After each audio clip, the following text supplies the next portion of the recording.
administration to a patient because of hypoxemia or something like that.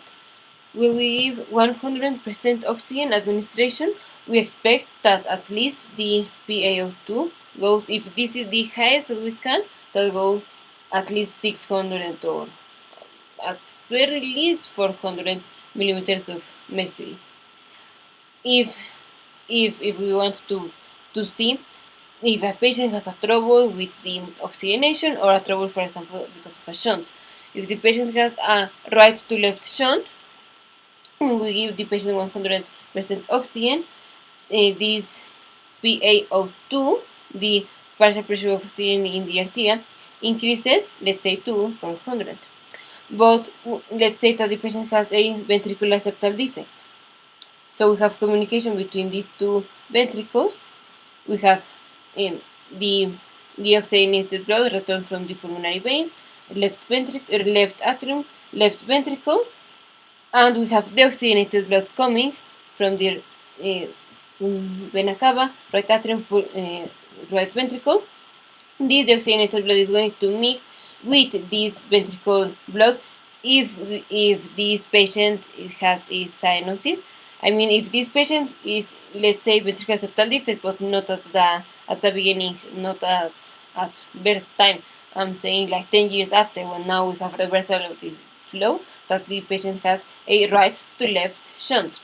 So here, the blood is mixing from this that is completely oxygenated. It has 400 millimeters of mercury with this deoxygenated blood, wherever it be, but it's deoxygenated. So the pressure here is going to be diminished, is going to be less than 400 millimeters of mercury, and so like that is going to go to the aorta and all the branches. So when we took a blood sample, we are going to see that the PaO2 is less than 400. That could be because of this shunt, not because the patient has a problem with ventilation because of the shunt.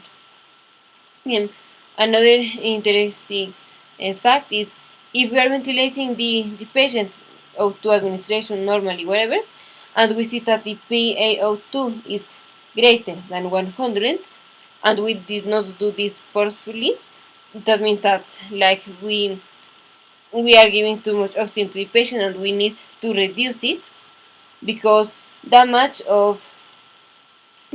could be of barotrauma. This is if we are ventilating a lot, we have increasing the pressure a lot, and so we can damage the alveoli.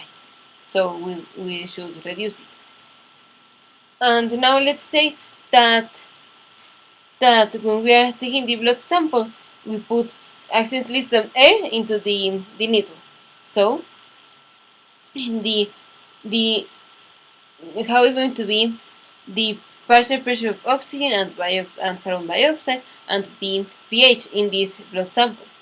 This is, here's the alveoli, here's the capillary, and here's the air. We're taking normally we took a radial artery blood sample that has whatever some PA artery, let's say of, I don't know, let's say 80%. I mean, sorry, 80 millimeters of mercury, and maybe it is very little, let's say 90 millimeters of mercury, and carbon monoxide pressure of 40 millimeters of mercury, more or less, and pH of 7.4.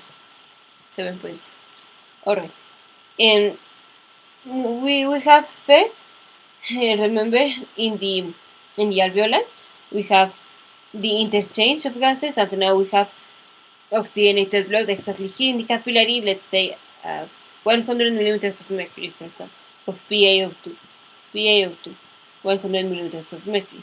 But when the blood is going to the pulmonary veins, we have a little less, I don't know, let's say 96 millimeters of mercury, because we have this bronchopulmonary shunt, that is the bronchial veins that are the parts of the bronchial arteries are having are bringing the oxygenated blood to the pulmonary veins instead of to the vena cava, to the pulmonary veins. So these veins, even though they have very oxygenated blood, it is not as much as before this pulmonary or this bronchopulmonary shunt.